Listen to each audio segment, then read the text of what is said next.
கமல் போன்ற பெரிய ஹீரோக்களை வைத்து படம் எடுத்தால்தான் மாபெரும் வெற்றியை பெற முடியும், வசூல் ஈட்ட முடியும் என்பதாக நிலவி வந்த நம்பிக்கையை 1980களில் வெளிவந்த அந்த திரைப்படம் உடைத்தெறிந்தது. பலரின் கவனத்தையும் கவர்ந்தது, பல சாதனைகளை முறியடித்தது. அந்த திரைப்படம் ஒருதலை ராகம். வெளியான காலத்தில் பல சாதனைகளை முறியடித்த அந்த படத்தை எடுத்தவரோ ஒரு புதுமுகம், இளைஞர். அவர்தான் அடுக்குமொழி வசனத்திற்கும் பிரம்மாண்ட செட் அமைப்பிற்கும் இன்று வரை பெயர் பெற்றவராக திகழும் டி. ராஜேந்தர். தமிழ் பட வரலாற்றில் தனக்கென தனி இடம் பிடித்த ஒருதலை ராகம் திரைப்படம் 1980ஆம் ஆண்டில் வெளியானது. அதில் நடித்தவர்கள் அனைவருமே புதுமுகங்கள். ஹீரோ, ஹீரோயின், இயக்குனர், தயாரிப்பாளர், இசையமைப்பாளர் இப்படி எல்லாருமே கிட்டத்தட்ட புதுமுகங்களாகவே இருந்தனர். தமிழகம் முழுவதும் 30க்கும் குறைவான திரையரங்குகள் மட்டுமே வெளியான அந்த திரைப்படத்தால் முதலில் கவரப்பட்டவர்கள் கல்லூரி மாணவர்களே. அதற்கு காரணம் 1980களில் இருந்ததை போன்றதொரு கல்லூரி வாழ்க்கையை அச்சு அசலாக படம் பிடித்து காட்டியிருந்தது அந்த திரைப்படம். பின்னர் அனைத்து தரப்பு பார்வையாளர்களும் அத்திரைப்படத்தால் கவர்ந்தெடுக்கப்படவே பட்டி தொட்டியெல்லாம் அப்படம் பிரபலமானது. 200 நாட்களை கடந்து ஓடி மகத்தான வெற்றியும் பெற்றது. காதலியுடன் பேசாமலேயே அவளை பற்றிய நினைவுகளை மட்டுமே சுமந்து காதல் செய்யும் காதல் ஒருவனை பற்றிய கதையை சொன்னது ஒருதலை ராகம் திரைப்படம்.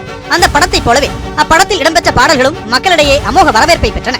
படத்தின் பாடல்களை கேட்பதற்காகவே மக்கள் மீண்டும் மீண்டும் திரையரங்குகளை நோக்கி படையெடுத்தனர். புதுமுகமாக அறிமுகமானாலும் படத்திற்கு இசை, கதை, திரைக்கதை, வசனம், பாடல் என அனைத்து பொறுப்புகளையும் டி. ராஜேந்தரே ஏற்றிருந்தார். டைட்டில் கார்டில் அப்படத்தை இயக்கியவர் படத்தின் தயாரிப்பாளரான இப்ராஹிம் என்று குறிப்பிடப்பட்டிருக்கும். ஆனால் உண்மையில் ஒருதலை ராகத்தை இயக்கியது டி. ராஜேந்தர் தான் என பெரும்பாலான சினிமா விமர்சகர்கள் தெரிவிக்கின்றனர். 1955ஆம் ஆண்டு நாகை மாவட்டம் மயிலாடுதுறையில் பிறந்த டி. ராஜேந்தருக்கு சிறு வயது முதலே சினிமா மீதான ஆர்வம் மிகுதியாக இருந்தது. கல்லூரி படிப்புக்கு பின் ஒருதலை ராகம் கதையை எழுதி முடித்துவிட்டு தகுந்த தயாரிப்பாளரை தேடிக் கொண்டிருந்தார் டி.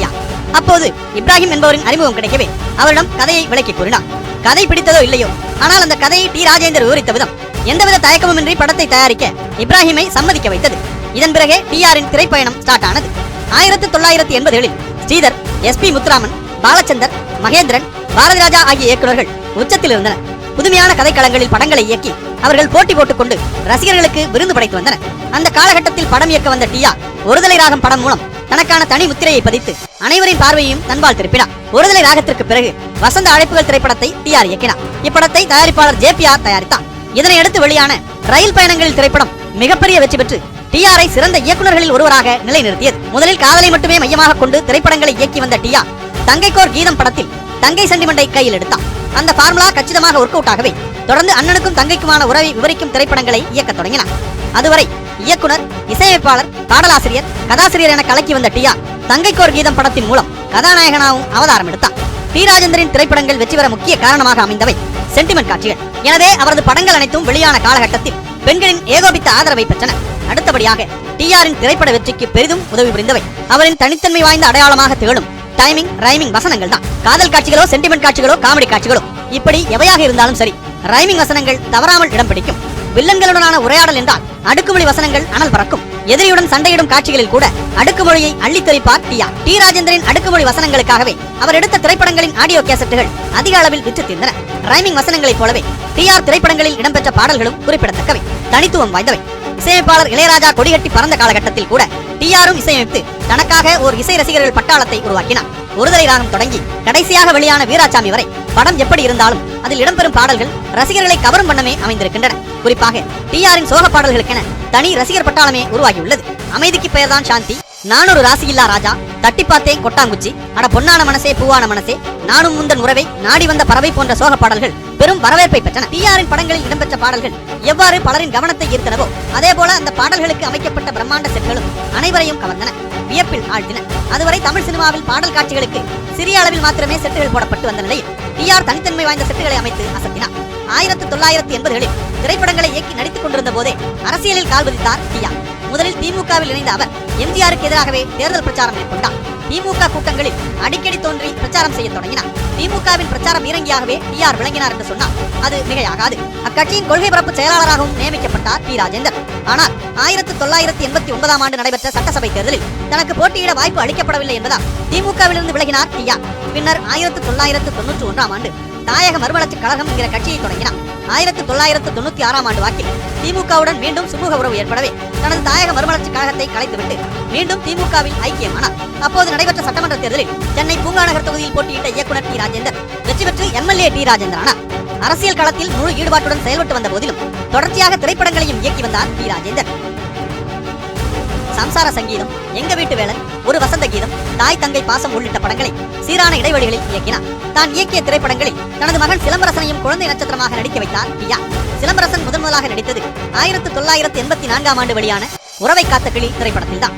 அதனைத் தொடர்ந்து தாய் தங்கை பாசம், ஒரு வசந்த கீதம், என் தங்கை கல்யாணி, எங்க வீட்டு வேலன் போன்ற திரைப்படங்களில் சிலம்பரசன் குழந்தை நட்சத்திரமாக திரையில் தோன்றினார். தனது மகன் சிலம்பரசனை பெரிய சூப்பர் ஸ்டாராக ஆக்க வேண்டும் என்று விரும்பிய டி ஆர் 1989ஆம் ஆண்டு வெளியான சம்சார சங்கீதம் திரைப்படத்தில் ஐ ஆம் எ லிட்டில் ஸ்டார், ஆவேன் நான் சூப்பர் ஸ்டார் என்கிற பாடலை சிலம்பரசன் பாடி நடிப்பது போல காட்சி அமைத்திருப்பார். தனது இயக்கத்தில் தன் மகன் நடித்த திரைப்படங்களில் லிட்டில் சூப்பர் ஸ்டார் சிலம்பரசன் என்றே டைட்டில் கார்டில் போட்டு வந்தார் டி ஆர். 2002ஆம் ஆண்டு சிலம்பரசனை ஹீரோவாக வைத்து காதல் அழிவதில்லை என்ற திரைப்படத்தை டி ஆர் இயக்கினார். லிட்டில் சூப்பர் ஸ்டாராக தனது சினிமா பயணத்தை தொடங்கி யங் சூப்பர் ஸ்டாராக தற்போது வலம் வரும் சிலம்பரசனின் வெற்றிக்கு ஒரு பாசமிகு தந்தையாக, நலம் விரும்பியாக டி ஆர் தொடர்ந்து பக்கபலமாக இருந்து வருகிறார் என்று சொன்னால் அது மிகையல்ல.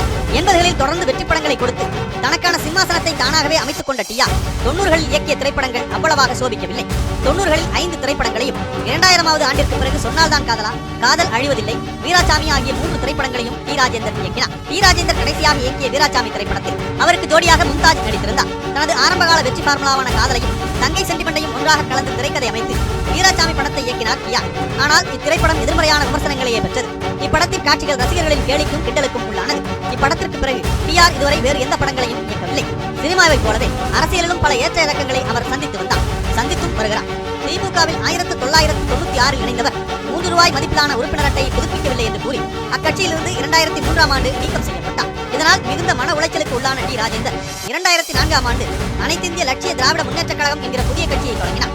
முன்னதாக தொடங்கிய தாயக மறுமலர்ச்சி கழகத்தில் பொதுச் செயலாளராக பொறுப்பு வைத்த அவர் இந்த முறை லட்சிய திமுகவின் தலைவராக பொறுப்பேற்றுக் கொண்டார். திமுகவில் இருந்து விலக்கப்பட்டாலும் அதன் தலைவர் கருணாநிதி மீது அளப்பரிய பற்று கொண்டிருந்தார் டி ஆர். அதன் காரணமாக 2006ஆம் ஆண்டு நடைபெற்ற தேர்தலின் போது கருணாநிதி விடுத்த அழைப்பை ஏற்று திமுகவிற்கு ஆதரவாக பிரச்சாரம் செய்தார். அந்த தேர்தலில் திமுக கூட்டணி வெற்றி பெற்று ஆட்சி அமைத்தது. தேர்தலின் போது உறுதுணையாக செயல்பட்டதற்கு பிரதி உபகாரமாக மாநில சிறுசேமிப்பு துறையின் துணைத் தலைவராக டி ராஜேந்தர் நியமிக்கப்பட்டார். மேலும் தலைமைச் செயலகத்திலேயே அவருக்கு தனி அறையும் அமைத்து தரப்பட்டது. ஆனால் அப்போது ஏற்பட்ட ஈழப் பிரச்சனை காரணமாக தனது மாநில சிறுசேமிப்புத்துறை துணைத் தலைவர் பதவியை ராஜினாமா செய்தார் டி ஆர். தான் எண்ணியதை வெளிப்படையாக பேசக்கூடியவர் டி ராஜேந்தர். உள்ளே ஒன்று வைத்துக் கொண்டு வெளியே ஒன்று பேசத் தெரியாதவர் டி ஆர் என அவருடன் பழகியவர்கள் தெரிவிக்கின்றனர். டி ஆரின் இந்த குணத்தால் சமீபத்தில் பாதிக்கப்பட்டவர் நடிகை தன்ஷிகா. மீரா கதிரவன் இயக்கத்தில் வெங்கட் பிரபு, விதார்த், கிருஷ்ணா, தன்ஷிகா உள்ளிட்டோரின் நடிப்பில் உருவான விழித்திரு திரைப்படத்தின் பத்திரிகையாளர் சந்திப்பு சென்னையில் நடைபெற்றது. இத்திரைப்படத்தில் டி ராஜேந்தர் பாடல் ஒன்றை பாடி அதற்கு நடனமும் ஆடியிருந்தார். விழா மேடையில் அனைவரையும் பற்றி பேசிய நடிகை தன்ஷிகா டி ஆரை பற்றி குறிப்பிட்டு பேச மறந்துவிட்டார். அவருடன் அடுத்து பேச வந்த டி ஆர் தன்ஷிகாவை சற்று கடுமையாகவே தாக்கி பேசினார். கபாலி திரைப்படத்தில் ரஜினியோடு நடித்ததா தன்னை தன்ஷிகா மறந்துவிட்டதாக சாடினார். தனது மறதிக்கு தன்ஷிகா மன்னிப்பு கேட்ட போதும் விடாமல் தொடர்ந்து தாக்கியபடியே பேசியதா நடிகை தன்ஷிகா விழா மேடையிலேயே அழத் தொடங்கினார். டி ஆரின் இந்த செயல் சமூக வலைதளங்களில் கடும் எதிர்ப்பையும் கண்டனத்தையும் பெற்றது. தன் மனத்திற்கு பட்டதை பேசியதா நடிகையின் மனம் புண்பட்டு அதனால் பிரச்சனை எழுந்தது என்றார். நடிகர் ஒருவரை மனதார புகழ்ந்து பேசியதும் டி ஆருக்கு எதிராகவே வேலை செய்தது. இயக்குனர் சிம்புதேவன் இயக்கத்தில் விஜய், ஸ்ருதிகாசன் நடிப்பில் உருவான புலி திரைப்படத்தில் பாடல் வெளியீட்டு விழா நடைபெற்றது. அதில் கலந்து கொண்டு பேசிய டி ஆர் நடிகர் விஜயை வானுயர புகழத் தொடங்கினார். நாட்டில் இருக்கலாம், காட்டில் இருக்கலாம் 1000 புலி, ஆனால் இந்த புலி அட்மையர் பண்ற புலி, அட்டாக் பண்ற புலி என்று பேச தொடங்கிய டி ஆர் தொடர்ந்து நடிகர் விஜயை புகழ்ந்த வண்ணமே இருந்தார். ஓரளவிற்கு மேல் புகழுரையை பொறுத்திருக்க முடியாத விஜய் இருக்கையை விட்டு எழுந்து மேடைக்கு ஓடி வந்து டி ஆருக்கு சால்வை ஒன்றை பொருத்தி அவரை ஆஃப் செய்தார். டி ஆரின் இந்த பேச்சு பேஸ்புக், ட்விட்டர் உள்ளிட்ட சமூக வலைதளங்களில் நகைச்சுவையாக பார்க்கப்பட்டது. இது தொடர்பாக பல மீம்ஸ்களும் போடப்பட்டன. இதனால் மனமுடைந்த டி ஆர் சிறிது காலம் பொது நிகழ்ச்சிகளில் பங்கேற்பதை தவிர்க்க வேண்டிய நிலை உருவானது. வீராசாமி திரைப்படத்திற்கு பிறகு எந்த திரைப்படத்திலும் நடிக்காமல் இருந்த டி ஆர் 2017ஆம் ஆண்டு கேவி ஆனந்த் இயக்கத்தில் விஜய் சேதுபதி, மடோனா செபாஸ்டியன் நடிப்பில் உருவான கவன் திரைப்படத்தில் முக்கிய வேடம் ஒன்றில் நடித்தார். தான் தயாரித்த அல்லது இயக்கிய திரைப்படமல்லாத படம் ஒன்றில் டி ஆர் நடித்தது அதுவே முதல் முறை. அந்த படம் ரசிகர்களிடையே நல்ல வரவேற்பை பெற்றது. டி ஆர் ஏற்று நடித்த வேடமும் விமர்சன ரீதியில் பாராட்டை பெற்றது. இந்நிலையில் கடந்த பிப்ரவரி மாத இறுதியில் செய்தியாளர் சந்திப்பு ஒன்றிற்கு ஏற்பாடு செய்திருந்தார் டி ஆர். அப்போது பேசிய அவர் தனது கட்சியான லட்சிய திமுகவை புதிய எழுச்சியோடு தொடர்ந்து நடத்த உள்ளதாக அறிவித்தார். கருணாநிதி ஓய்வில் உள்ள காரணத்தால் திமுக ஸ்டாலின் திமுகவாக மாறிவிட்டதாகவும் தான் கறிவேப்பிலை போல் பயன்படுத்தப்பட்டு பின்னர் தூக்கி எறியப்பட்டதாகவும் வேதனையுடன் குறிப்பிட்டார். அழகிரி பண்பானவர், ஸ்டாலினிடம் அந்த பண்பு கிடையாது. கோஷம் போடுபவர்களுக்கு தான் திமுகவில் பதவி கிடைக்கும் எனவும் அடுக்கடுக்காக திமுக மீது குற்றச்சாட்டுகளை வைத்தார் டி ஆர். மேலும் திமுகவில் தியாகிகள் தெருவில் நிறுத்தப்படுகிறார்கள், துரோகிகள் எல்லாம் தூக்கி நிறுத்தப்படுகிறார்கள், விசுவாசிகள் விரட்டி அடிக்கப்படுகிறார்கள், வேஷதாரிகளுக்கு கட்சியில் வேலை கொடுக்கப்படுகிறது என தனக்கே உரிய பாணியில் ரைமிங்காக குற்றம் சாட்டினார். சில வருடங்களுக்கு முன்பு நடிகர் சிலம்பரசன் பாடி வெளியான பி பாடல் பெரும் சர்ச்சையை ஏற்படுத்தியது. அப்பாடலுக்கு கண்டனம் தெரிவித்தும் சிம்புவை கைது செய்ய வலியுறுத்தியும் மகளிர் அமைப்பினர் தமிழகம் முழுவதும் போராட்டங்களை நடத்தினர். சிம்புவை பிடிக்க தனிப்படை அமைக்கப்பட்டது. தனது மகனுக்கு எதிராக நடத்தப்பட்டு வந்த போராட்டங்களால் மனம் வெதும்பிய டிஆர் குரல் டிவி மூலம் கண்ணீர் மல்கியபடி பேசினார். பி பாடலை தன் மகன் வெளியிடவில்லை எனவும் யாரோ ஒருவர் அந்த பாடலை முறைகேடாக வெளியிட்டுள்ளதாகவும் விளக்கமளித்தார். முந்தைய தலைமுறையினரிடம் டிஆரை கொண்டு சென்றது திரைப்படங்கள் என்றால் தற்போதைய தலைமுறையினரிடம் டிஆரை கொண்டு சென்ற பெருமை சமூக வலைதளங்களையே சாரும். திரைப்படங்களில் டிஆர் பேசும் அடுக்குமொழி வசனங்களின் துண்டு வீடியோக்கள், தோள்பட்டை, மேஜையின் பலகை உள்ளிட்டவற்றில் தாளம் போடும் வீடியோக்கள், விதவிதமான ஓசைகளை எழுப்பி இசையமைக்கும் வீடியோக்கள் ஆகியவை டிஆரை இளைஞர்கள் மத்தியில் பிரபலமாக்கியது. இத்தகைய வீடியோக்களாலும் அடுக்குமொழி வசனங்களாலும் டிஆரை நகைச்சுவை நடிகரை போல எண்ணத் துவங்கினர் இளைய தலைமுறையினர். ஆனால் முன்னரே சொன்னபடி இளையராஜா போன்ற ஜாம்பவான்கள் இசையமைத்த காலத்திலேயே பாடல் எழுதி இசையமைத்து பாடி அப்பாடல்களை அனைவரையும் முணுமுணுக்க செய்தவர் டிஆர் என்கின்றனர் அவரது ரசிகர்கள். ட்ரம், சிவமணி போன்றோர் பக்கெட், பாத்திரங்கள், வேண்டாத பொருட்கள் உள்ளிட்டவற்றை கொண்டு தாளம் போட்டால் அதனை ரசிப்பவர்கள் டிஆர் மேசையிலோ அல்லது தோளிலோ தாளம் போட்டால் எள்ளி நகையாடுவது முரணாக உள்ளதாகவும் கூறுகின்றனர் அவரின் ரசிகர்கள். டிஆரின் இசையை விமர்சிப்பவர்களையும் தனது எம்மாடி ஆத்தாடி, கலாசலா கலாசலா, டமுக்காட்ரான் டமுக்காட்ரான் திரைப்படத்தில் இடம்பெற்ற ராங்கு ராங்கு போன்ற பாடல்கள் மூலம் ஆட்டம் போட செய்தவர் என அவரது தரப்பினர் தெரிவிக்கின்றனர். கடந்த 2015ஆம் ஆண்டு இயக்குனர் லட்சுமண் இயக்கத்தில் ஜெயம் ரவி, ஹன்சிகா மோத்வானி நடிப்பில் ரோமியோ ஜூலியட் திரைப்படம் வெளியானது. அதில் இமான் இசையில் அனிருத் பாடிய தண்டனக்கா பாடல் பட்டி தொட்டி எல்லாம் பரவி பட்டையை கிளப்பியது. இந்த பாடலில் டிஆர் பேசிய வசனங்கள் அவரது குரலிலேயே பயன்படுத்தப்பட்டிருந்தன. மேலும் பாடலின் முதல் வரியான தண்டனக்கா என்பதை டிஆரை கேலி செய்யும் வகையில் உள்ளதாகவும் சிலர் கருத்து தெரிவித்தனர். இதனையடுத்து இப்பாடலுக்கு எதிராக டி ராஜேந்தர் நீதிமன்றத்தில் வழக்கு தொடர்ந்தார். பின்னர் ரோமியோ ஜூலியட் படக்குழுவினர் டிஆரை நேரில் சந்தித்து வருத்தம் தெரிவித்து பாடலில் அவரது குரலில் பயன்படுத்தப்பட்ட வசனம் துண்டிக்கப்பட்டதை அடுத்து இந்த விவகாரம் ஒரு வழியாக முடிவுக்கு வந்தது. டிஆர் யாருடைய வளர்ச்சிக்கும் தடையாக இருப்பவரோ, பிறரின் வளர்ச்சியை கண்டு பொறாமைப்படுவரோ அல்ல என்கின்றனர் அவருடன் நெருங்கி பழகிய திரைத்துறையினர். அது உண்மைதான். அவர்களுக்கு வெளிச்சம் தரவே தான் விரும்புவதாக டிஆரே ஒரு முறை தெரிவித்துள்ளார். 80கள் 90களில் பிரபலமாக இருந்த நடிகர் நடிகைகள் பலரை டிஆர் அறிமுகப்படுத்தியுள்ளார். மைதிலி என்னை காதலி திரைப்படத்தின் மூலம் அமலாவையும், தங்கைக்கோர் கீதம் திரைப்படத்தின் மூலம் ஆனந்த் பாபுவையும், சம்சார சங்கீதம் படத்தில் ரேணுகாவையும், மோனாலிசா என் மோனாலிசா படத்தில் மும்தாஜையும் அறிமுகப்படுத்தினார் டிஆர். சினிமா, அரசியல் போலவே ஜோதிடத்திலும் டிஆருக்கு அதீத ஈடுபாடு உண்டு. 20 ஆண்டுகளுக்கு மேலாக தொடர்ந்து ஜோதிட சாஸ்திரத்தை பாய்ந்து வருகிறார். எந்த வேலையை தொடங்குவது என்றாலும், எந்த வேலையை செய்வது என்றாலும் சரியாக நேரம் கணித்துதான் களத்தில் இறங்குவார் டிஆர். குறிப்பாக எண் கணிதத்தில் டிஆருக்கு நம்பிக்கை அதிகம் எனவும் 9 என்ற எண் டிஆருக்கு ராசியான எண் எனவும் கூறப்படுகிறது. அதனால்தான் என்னவோ உயிருள்ளவரை உஷா, மைதிலி என்னை காதலி, தங்கைக்கோர் கீதம், உறவை காத்த கிளி, ஒரு தாயின் சபதம், சொன்னால்தான் காதலா, மோனிசா என் மோனாலிசா ஆகிய திரைப்படங்களின் பெயர் 9 எழுத்துக்களை கொண்டுள்ளதாக உள்ளது. டிஆர் தனது பெயரின் மொத்த எழுத்துக்கள் 9ஆக இருக்க வேண்டும் என்பதால் தான் டி ராஜேந்தர் என்கிற தனது பெயரை விஜய டி ராஜேந்தர் என்று மாற்றம் செய்து கொண்டதாகவும் சிலர் தெரிவிக்கின்றனர். தமிழக அரசியலில் எதிரெதிர் துருவங்களாக விளங்கி வந்த திமுக தலைவர் கருணாநிதி மற்றும் அதிமுக பொதுச் செயலாளர் ஜெயலலிதா ஆகிய இருவரின் அன்புக்குமே பாத்திரமாக திகழ்ந்தவர் டிஆர். திமுகவில் இணையும்படி டிஆருக்கு கருணாநிதி அழைப்பு விடுத்ததைப் போலவே ஜெயலலிதாவும் பல்வேறு காலகட்டங்களில் அவருக்கு அழைப்பு விடுத்ததாக கூறப்படுகிறது. ஆனால் தனது மானசீக குருவாக கருணாநிதியை மட்டுமே ஏற்றுக்கொண்டிருந்த டிஆர் திமுக அல்லாத வேறு ஒரு கட்சியில் இணைவது குறித்து எண்ணிக்கூட பார்க்கவில்லை. இந்த இடத்தில் திமுக என்றால் கருணாநிதி வழிநடத்திய திமுக என்று பொருள். அதிமுகவில் முக்கிய பொறுப்பு வழங்குவதாகவும் மக்களவை அல்லது மாநிலங்களவை உறுப்பினர் ஆக்குவதாகவும் கூறி அழைத்த போதும் அதிமுகவிற்கு செல்லவில்லை என்று ஒரு முறை கூறியிருக்கிறார் டி ராஜேந்தர். ஒன்று திமுகவில் இருப்பார் அல்லது தனது கட்சியை வழிநடத்தி கொண்டிருப்பார். வேறு கட்சியில் இணைவது, கருணாநிதி அல்லாத வேறு தலைமையை ஏற்பது என்கிற பேச்சுக்கே டி ராஜேந்தரின் எண்ணத்தில் கூட இடமில்லை. தன் கட்சியில் இணையவில்லை என்ற போதும், தேர்தல் களத்தில் அதிமுகவை ஆதரித்து பிரச்சாரம் செய்யவில்லை என்ற போதும் டிஆர் மீதான மதிப்பு ஜெயலலிதாவுக்கு குறையவில்லை என்றே கூறப்படுகிறது. அதற்கு காரணமாக கருதப்படுவது ஜெயலலிதா சட்டப்பேரவையில் அவமதிக்கப்பட்ட சம்பவத்தை கண்டித்து 20க்கும் மேற்பட்ட இடங்களில் டிஆர் பேசியதுதான் என்று கூறுகின்றனர் தமிழக அரசியல் வரலாற்றை அறிந்தவர்கள்.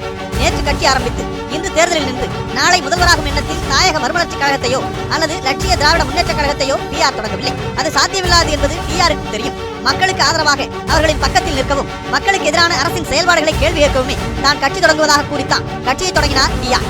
சிறிய கட்சியாக இருந்தாலும், சின்னமில்லா கட்சியாக இருந்தாலும் அரசை துணிவுடன் கேள்வி கேட்கும் தைரியம் மிக்கதாக தனது கட்சி இருக்கும் என்று உறுதியளித்திருக்கிறார் டிஆர். தன்னை குறித்து 1000 எதிர்மறையான விமர்சனங்கள் வைக்கப்பட்டாலும் அவற்றையெல்லாம் குறித்து கவலைப்படுபவர் அல்ல டிஆர். அவரின் வெற்றிக்கு இந்த தன்மையும் ஒரு காரணம். மிமிக்ரி செய்து பழகுபவர்கள் ஆரம்பத்தில் முயற்சிக்கும் வாய்ஸ்களில் டிஆரின் வாய்ஸ் ஒன்று. அவரின் வாய்ஸை பேசாத மிமிக்ரி ஆர்டிஸ்டுகளே இருக்க முடியாது. ஆனால் டிஆரும் மிகச்சிறந்த மிமிக்ரி ஆர்டிஸ்ட் என்பது சிலர் மட்டுமே அறிந்தது. ஏராளமான வாய்ஸ்களில் பேசி அசத்தக்கூடியவர் டிஆர். முன்னமே சொன்னது போல தனது தோள்பட்டையும் மேசையும் தட்டி டிஆர் இசையமைப்பது இன்று நகைச்சுவையாக பார்க்கப்படுகிறது. ஆனால் இப்படி மேசையில் இசையமைத்து காட்டித்தான் ஆரம்பத்தில் இசையமைப்பாளர் வாய்ப்புகளை டிஆர் பெற்றார். சிறு வயதில் ட்ரம்ஸ் வாங்க பணமில்லாததால் நகர டப்பாக்களையும் மேசையையும் ட்ரம்ஸாக எண்ணி இசைத்து பயிற்சி பெற்றதாக டிஆர் தெரிவிக்கிறார். அந்த பயிற்சிகள் தான் தன்னை இசையமைப்பாளராகவும் பாடகராகவும் மாற்றியதாக குறிப்பிடுகிறார். சினிமாவோ அரசியலோ ஜோதிடமோ இப்படி எதுவானாலும் அதனை பற்றி தெரிந்து கொள்ள வேண்டும், ஆழமாக கற்றுக்கொள்ள வேண்டும் என்கிற ஆர்வம் கொண்டவர் டிஆர். அதனால்தான் கதாசிரியர், திரைக்கதை ஆசிரியர், வசனகர்த்தா, இசையமைப்பாளர், ஒளிப்பதிவாளர், படத்தொகுப்பாளர், பாடலாசிரியர், இயக்குனர், தயாரிப்பாளர், அரசியல் மாணவன் என பல அவதாரங்களை எடுத்துள்ளார் டிஆர். 1980ஆம் ஆண்டு ஒருதலை ராகம் வெளியான போது என்ன மனநிலையில் இருந்தாரோ அதே மனநிலையில், அதே துடிப்புடன், அதே சாதிக்கும் எண்ணத்துடன் இந்த 63 வயதிலும் இருந்து வருகிறார் டிஆர். காலங்கள் மாறினாலும், காட்சிகள் மாறினாலும் அவரது பாணியிலேயே சொல்ல வேண்டுமென்றால் அவர் யாரு? டிஆர்.